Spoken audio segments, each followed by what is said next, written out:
salt of the earth. But if the salt loses its saltness, how can it be made salty again? It's no longer good for anything except to be thrown out and trampled underfoot. You are the light of the world. A town built on an hill cannot be hidden. Neither do people light a lamp and put it under a bowl. Instead, they put it on its stand and it gives everyone light to everyone in the house. In the same way, let your eyes shine before others that may see your goodness deed and glorify your Father in heaven.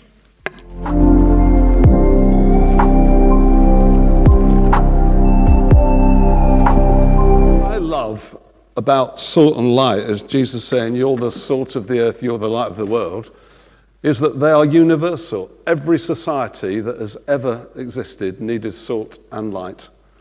He could have used other things, and there are others like, Catherine was asking me this morning about the line in the song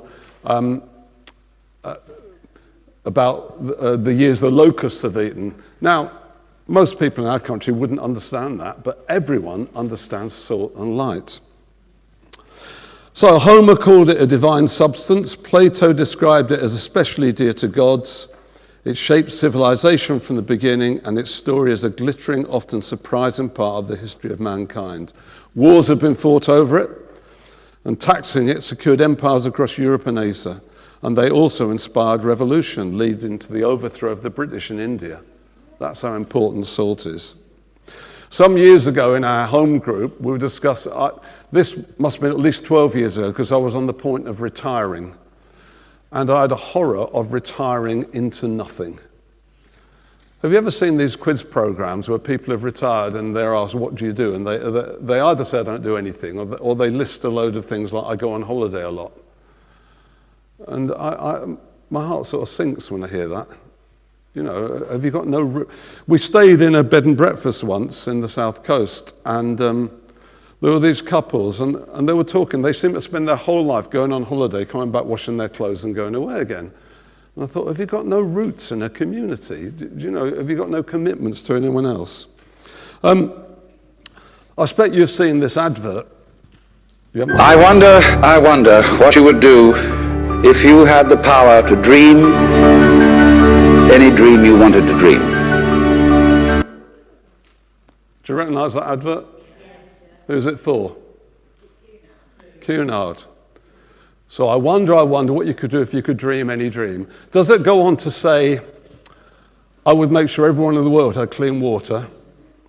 I would make sure every girl got a proper education. I would make sure that people of peace arose to end wars. Is that what it says? No. What does it go on to say? Let's have the next bit. You would, I suppose, start out by fulfilling all your wishes. Love affairs, banquets, wonderful journeys, music beyond belief. What does the advert say about what it assumes about people? It assumes they live entirely for themselves. I hate the advert. I mute the television every time it comes on. Now, is that because I disapprove or because it's too close to the bone? Too close to the way I actually live my life? That's the question. Jesus said, you're the salt of the earth. You are the light of the world. He didn't say you're called to be the salt of the earth, the light of the world. He said, you are, to his disciples. Salt, I think, is the only thing, by the way, we eat every day that isn't either animal or vegetable. I think it's the only mineral we eat every day. We drink minerals, but that we eat. And what did Jesus have in mind? The other things you mentioned, I don't think it matters. I think he deliberately used that because it's got a variety of meanings. What he actually meant was, you are a blessing to this world. And it could be in any ways. It could be through preserving things, making things grow, perhaps even killing off things that are bad and harmful, melting the ice in people's hearts, in committing yourselves to friendships and so on. He could have meant all those. He's actually saying, you are a blessing to this world. Some years ago, we had an induction here, and Paul Daly, the Catholic priest, came, and he stood up and said that Hayward Baptist Church was a source of grace to this town. And I thought, that was wonderful. I'm not sure it's how we see ourselves, but that's how he saw us.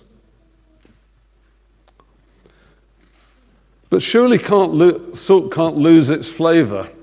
Jesus said, if a salt loses its savour, what use is it? Now, apparently in those days, the salt that they used came from the Dead Sea, and it wasn't entirely pure. And if it got mixed, it was mixed with other stuff. And if it was allowed to get moist, it would just turn into a pile of tasteless dirt. So in order for the salt to preserve its savour, the world had to be kept out of it. And the word for lose its flavour in the New Testament is marino or moranthe, and it means to become insipid or foolish. So we're saying really that his followers lose their saltiness when they become like the world, when they let selfishness, pride, greed, idleness, complacency, and so on corrupt their lives. And Jesus said only a small amount of yeast, or in this case of dirt, can spread to all the rest. So are we a blessing to our world? And are we a blessing to others? So that's my first little challenge today, and to myself. To what extent are we a blessing to others? If you come into our kitchen, it generally looks quite clean until there's bright sunlight coming through the skylight, and suddenly every mark on every surface shows up. If you come into our lounge, it looks quite clean until the light comes through the window. You see all the dust floating down and landing on things. So it shows you things you don't want to see. But also, if you come in a lounge, we've got 3 vases, and they've got yellow flowers on them, and without the light they look quite dull, but as soon as the light shines on them, they come to life, they glow. So light shows us things. The light isn't there for its own sake. The light is there to show us other things, and it shows us the bad, but it also shows us the good. So when Jesus said, you're the light of the world, he's actually saying, you are like me. You are going to be like me. The Jewish people at the time spoke of Jerusalem as a light to the Gentiles, and a famous rabbi would be called a lamp of Israel. So how do you make a lamp ineffective? You can do 2 things. You can what? You can switch it off, or you can cover it up. One of the 2. So do people see us as light bearers, hope bringers, joy bringers, peacemakers? There was a 2022 survey by the Episcopal Church in the USA, and they asked Christians to describe other Christians. And the kind of answers they gave were giving, compassionate, loving, and respectful. They also asked non-Christians, and they come up with words like hypocritical, judgmental, and self-righteous. 3,199 adults were questioned in the survey. 55% of Americans with no religious affiliation said Christians were hypocritical, whereas only 20% of Christians said the same thing. 71% of evangelical Christians and 59% of mainline Protestants considered themselves compassionate, whereas only 15% of members of other religious groups and 12% of non-religious groups described them in the same way. 60% of evangelicals consider themselves honest, while only 7% of non-religious said the same. I don't know of an equivalent survey in the UK, but with some of the news you've had about problems in the Anglican Church and with Soul Survivor and so on, you might get a similar picture, I don't know. The way people see themselves is not always the way other people see them. So as salt and light for the whole world, we are called to be, as Abraham was, a blessing to the world. And the Pharisees, of course, tried to preserve their saltiness and their light by keeping the law. But in the rest of Matthew 5, Jesus said this to them: you don't kill, but you do lose your temper and become abusive and threatening. You don't commit adultery, but you do lust after other people's partners.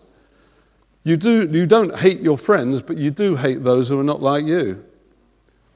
You demand an eye for an eye and a tooth for a tooth. And you don't want more than that, but you know nothing of showing mercy, he said.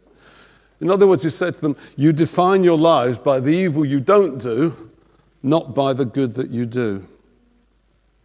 Earlier we read Psalm 112. And in it said, even in darkness light dawns for the upright, for those who are gracious and compassionate and righteous, who are generous, who lend freely, who conduct their affairs with justice. So rather than be influenced by the world and by adverts like the Cunard one, rather than the world leaching out their saltiness and covering up or putting out their light, they infuse the world with salt and light. They are gracious. They are compassionate. Their hearts go out to those in need and they show compassion in action. They are righteous. They live good lives that others can see. They're generous with their time, with their talents, with their money, with themselves. They're not calculating or selfish or grudging. And they are just. They are fair in what they do, about how they treat others, and they work for justice in their communities and the world. And I thought, is that true of us? And if so, how true is it? Are our lives gracious? Are they compassionate? Are they righteous? Are we generous with all we have? And do we work for justice and show justice? The psalmist says, even in darkness, light dawns for the upright. They'll have no fear of bad news. They might get bad news, but they'll have no fear because of the way they live their lives. So really, my question this morning is a very simple one, is am I and are we being salt and light in the way we live our lives, in our relationships, in our work, in our compassion and mercy? And the thing about this is it's active. It's not just sort of what happens when you walk around with a glow around you, like a halo on a saint. It's active and intentional. This is a quote from Toyohiko Kagawa. He was a Japanese Christian reformer. He lived among the poor and established schools, hospitals, and churches. And he said, I read in a book that a man called Christ went about doing good. It's disconcerting to me that I'm so easily satisfied with just going about. So you are the salt of the earth, Jesus said. If the salt loses its saltiness, how can it be made salty again? It's no longer good for anything except to be thrown out and trampled underfoot. You are the light of the world. A town built on a hill cannot be hidden. Neither do people light a lamp and put it under a bowl. Instead, they put it on its stand and it gives light to everyone in the house.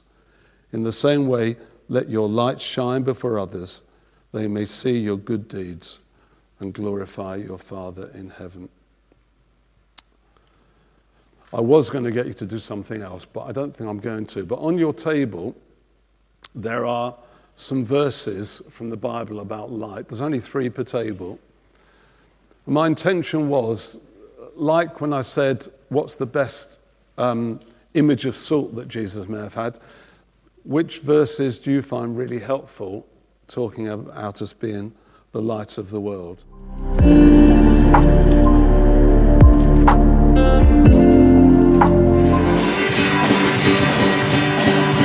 This little light of mine, I'm gonna let it shine. This little light of mine, I'm gonna let it shine. This little light of mine, I'm gonna let it shine. Let it shine, let it shine, let it shine. Monday. Tuesday, peace came from above. Wednesday, Told me to have more faith. Thursday, Gave me more faith. Friday, Told me to watch and pray. Saturday, Told me just what to say. Sunday, Gave me the positive eyes. let my little light shine. Oh, this little light of mine, I'm gonna let it shine. This little light of mine, I'm gonna let it shine.